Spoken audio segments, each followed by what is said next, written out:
Welcome to The Explainer. Today, we're unpacking one of the most unpredictable, volatile, and just flat-out thrilling matches of the 2022 World Cup in Qatar.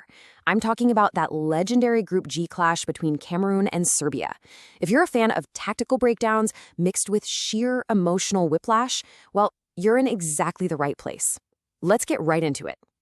We have drama, we've got chaos, we've got brilliance. That line right there from the original broadcast, it absolutely hits the nail on the head. It perfectly captures the emotional roller coaster we're about to look at.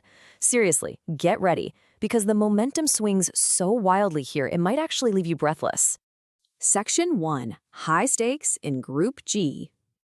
You really can't grasp the pure chaos of this match without understanding the absolute desperation before kickoff. Both Cameroon and Serbia walked onto the pitch in dire straits. Both had suffered opening group defeats, and we all know, in tournament football, dropping your first two games is basically booking an early flight home. There was zero margin for error here. It was completely do or die. And if that wasn't enough pressure, let's look at this massive statistical hurdle, the 1990s. Neither of these national teams had advanced past the group phase of a World Cup since the 1990s.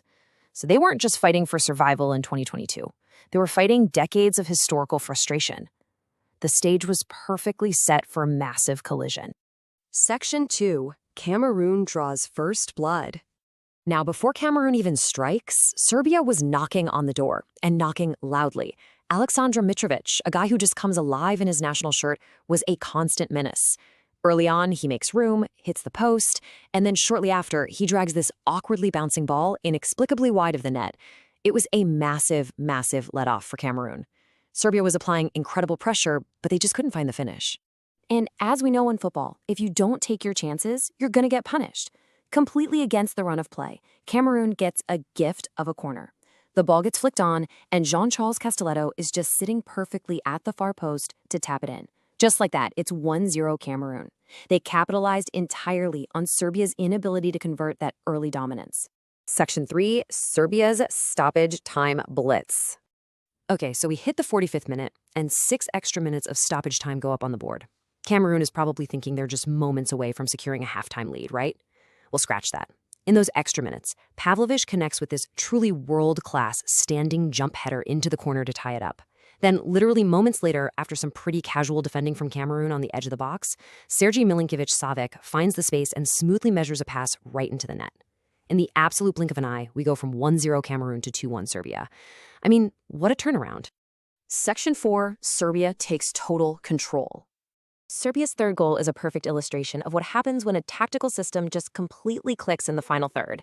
Let's look at the anatomy of this. First, Zivkovic comes inside. He has all the space in the world to take the glory and pull the trigger himself, but he doesn't. With total awareness, he unselfishly finds Mitrovic with a pullback pass, who then simply side-foots an easy finish. It's 3-1.